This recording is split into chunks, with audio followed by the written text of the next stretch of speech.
इस फिल्म की शुरुआत में हम डाइनी को देखते हैं जो कि किसी लेडी की डेड बॉडी को लेकर जा रहा होता है। उस घर में डाइनी के साथ उसके घर के और भी फैमिली मेंबर्स रहते थे कि फैमिली में मदर फायरफ्लाई ही इस फैमिली की मेन मेंबर थी और ये सब लोग उसी के लिए ही काम करते थे। डाइनी को ऑफिसर भी नोटिस कर लेते हैं, इसी वजह से वो उसे फॉलो करते हुए उस प्लेस तक आ जाते हैं जहां पर इनकी पूरी फैमिली रहा करती थी।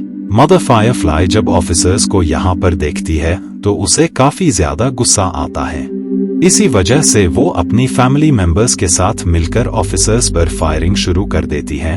दोनों ही लोग एक दूसरे पर काफी ज्यादा फायरिंग करने लगते हैं, लेकिन ऑफिसर्स की तादाद काफी ज्यादा थी, इसी वजह से वो लोग यहाँ पर कमजोर पड़ने लगते हैं। तब सही मौका देखकर ऑफिसर गैस को अंदर घर के भेजने लगते हैं, जिससे घर में हर तरफ गैस फैल जाती है। लेकिन अंदर जाने पर उन ऑफिसर्स को सिर्फ मदर फायरफ्लाई ही मिलती है, जबकि उसके दोनों बच्चे बेबी और ओडिस पुलिस से छिपते हुए वहां से निकल जाते हैं। उस घर में और भी ज्यादा इन्वेस्टिगेशन करने पर ऑफिसर्स को वहां पर काफी सारे लोगों की डेड बॉडी नजर आती है, जिन्हें काफी ब्रूटली तरीके से इस फैमिली के लोगों ने मार डाला था। इसके साथ ही ऑफिसर्स को वहां पर अजीब सी बुक भी मिलती है जिसमें इस फैमिली के बारे में सारी इंफॉर्मेशन दी हुई होती है।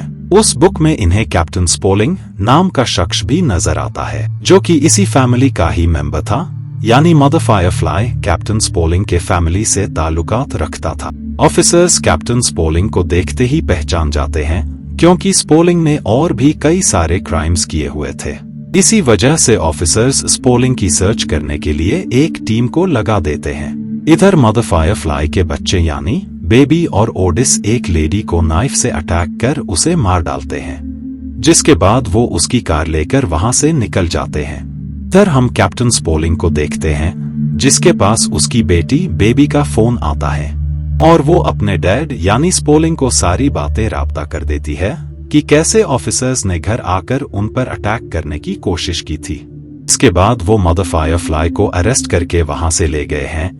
इसके साथ ही ऑफिसर्स फैमिली के बाकी मेंबर्स को पकड़ने में लगे हुए हैं। इसी वजह से उन्हें अपनी लोकेशन चेंज कर देनी चाहिए ताकि ऑफिसर्स उन्हें पकड़ ना सकें। सारी बातें सुनकर कैप्टन स्पोलिंग काफी ज्यादा घबरा जाता है, इसी वजह से वो वहां से कार लेकर निकल जाता है। कुछ देर बाद स्पोलिंग अपने फ्रेंड चार्ली को कॉल करके सारी बातें राब्ता कर देता है और उससे कहता है कि क्या वो उसे कुछ दिनों के लिए अपने घर पर छिपा सकता है। अब क्योंकि वो दोनों बेस्ट फ्रेंड्स थे, इसी वजह से चार्ली उसे मना नहीं कर पाता है और वो उसे अपने घर पर छिपाने के लिए मान जाता है। इधर बेबी और ओडिस दूसरी प्लेस पर आ जाते हैं, जहां पर इनकी मुलाकात एक बैंड से होती है। अब क्योंकि ऑफिसर्स इनकी हर तरफ सर्च कर रहे होते हैं, इसी वजह से इन्हें छिपने के लिए एक प्लेस चाहिए थी। इसी वजह से बेबी उस बैंड के एक मेंबर को अपनी बातों में लगाकर उसे और उसके भाई को अंदर लेने का कहती है। इसी वजह से वो इनकार नहीं कर पाता है और वो उन्हें अंदर ले लेता है। बाद में जब उस बैंड का सीनियर मेंबर वहां पर आता है तो सडनली बेबी उस पर अटैक करके उसे मार डालती है। बेबी की ऐसी हरकत देखकर वो लोग काफी ज्यादा शॉक हो जाते हैं, क्योंकि इन लोगों ने इनसे ऐसा कुछ भी एक्सपेक्ट नहीं किया था। बेबी के साथ ही उसका भाई ओडिस भी उन लोगों के साथ काफी ज्यादा अजीब हरकतें करने लगता है, जो देखकर इन्हें काफी ज्यादा गुस्सा आता है, लेकिन ये कुछ कर भी नहीं सकते थे क्योंकि इनके पास वेपन्स होते हैं। इधर ऑफिसर्स मदर फायरफ्लाई से सवालात करके उसके बाकी घरों के बारे में मालूम करने की कोशिश करने लगते हैं ताकि वो इस फैमिली के बाकी मेंबर्स को भी पकड़ सकें। लेकिन मदर फायरफ्लाई ऑफिसर्स को अपने किसी भी फैमिली मेंबर की लोकेशन के बारे में राब्ता नहीं करती है। कुछ देर की कॉन्वर्सेशन के बाद वो एक सीक्रेट रिवील करती है कि उसने ही उसके भाई को ब्रूटली तरीके से मारा था। ये बात सुनकर उस ऑफिसर को काफी ज्यादा गुस्सा आता है और वो मदर फायरफ्लाई को कहता है जिस तरह उसने उसके भाई को मारा था वैसे ही अब वो मदर फायरफ्लाई को मौत देगा। और इतना बोलकर ऑफिसर खंजर को उसके स्टमक में घुसा देता है, जिस वजह से मदर फायरफ्लाई की वहीं पर ही डेथ हो जाती है। इधर ओडिस उस बैंड के दोनों लोगों को बाहर ले आता है ताकि वो उन्हें मार सके, लेकिन उस बैंड के लोग ओडिस को अकेला पाकर उस पर अटैक कर देते हैं। लेकिन इसका कोई भी फायदा नहीं होता है क्योंकि ओडिस उनसे ज्यादा पावरफुल था। इसी वजह से वो उन दोनों को ही ब्रूटली तरीके से मार देता है। वही उस बैंड की एक लेडी बेबी से वॉशरूम जाने की परमिशन मांगती है।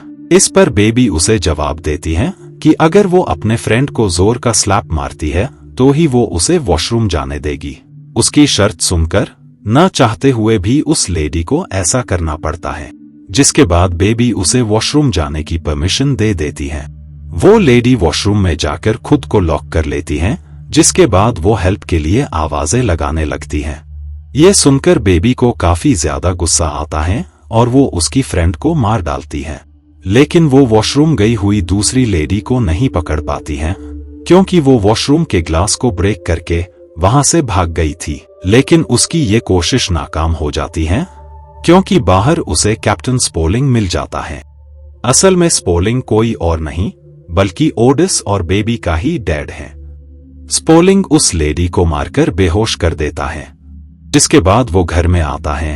वहां पर वो बेबी से अपने बेटे ओडिस के बारे में पूछता है। तभी सामने से ओडिस वहां पर आ जाता है, जिसने अपने फेस पर उस शख्स के फेस को लगाया हुआ था। कुछ देर बाद वहां रूम सर्विस वाली लेडी आती है और वो डोर को नॉक करने लगती है। लेकिन जब काफी देर तक भी डोर कोई भी ओपन नहीं करता है, तब वो चेक करने के लिए घर के अंदर आ जाती है।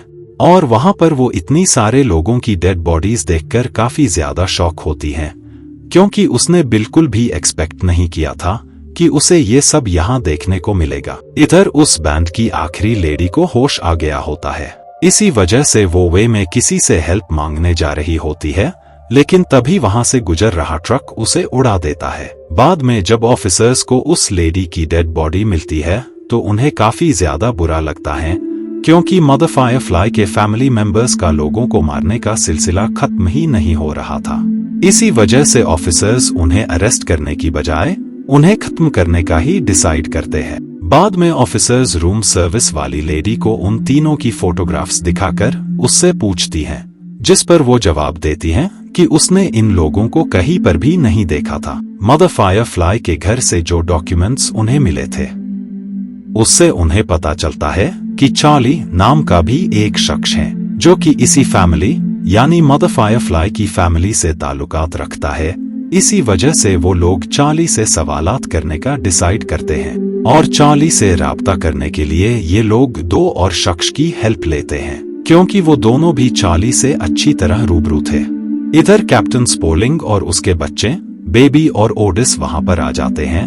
अब क्योंकि चार्ली स्पोलिंग का काफी अच्छा फ्रेंड था, इसी वजह से वो उन लोगों को अपने घर में पनाह देने के लिए मान जाता है, जब तक पुलिस उन लोगों की सर्च करना बंद न कर दे। कुछ देर बाद ऑफिसर्स भी वहां पर पहुंच जाते हैं और वो उससे स्पोलिंग और उसके बच्चों के बारे में पूछने लगते हैं। पहले तो चार्ली उन्हें कुछ भी राब्ता नहीं कर रहा था, लेकिन बाद में जब वो उसे काफी ज्यादा डराते धमकाते हैं, तब वो उन्हें सारी रियलिटी राब्ता कर देता है। इसी वजह से ऑफिसर्स उन लोगों के साथ मिलकर उन्हें पकड़ने का प्लान बनाता है। इसी वजह से वो सबसे पहले गन लेकर उन सबको सरेंडर करने का कहता है, जिसके बाद वो उन लोगों की हेल्प से स्पोलिंग और उसके बच्चों को उन्हीं के घर पर ले आता है, जहां पर वो उन तीनों को रोप्स से बांधे हुए था। इसके बाद ऑफिसर उन लोगों को उसी तरह से दर्द और तकलीफ देने लगता है जैसा कि उन लोगों ने बाकी लोगों को दिया था।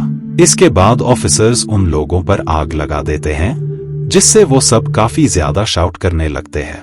उसी दौरान ही वो शख्स आ जाता है जो कि फिल्म की शुरुआत में हमें दिखा था, यानी डाइनी।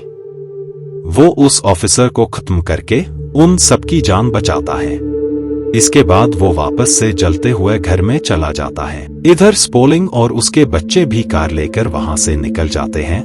वो सब काफी खुश थे कि इतने लोगों को मारने के बावजूद भी पुलिस उनका कुछ भी नहीं बिगाड़ पाई। लेकिन सडनली हम उस वे में काफी सारे ऑफिसर्स को देखते हैं जो कि एक के बाद एक गोलियां उन पर चलाने लगती है और फाइनली अब यहाँ पर उनकी डेथ हो जाती है और यहीं पर मूवी भी एंड होती है।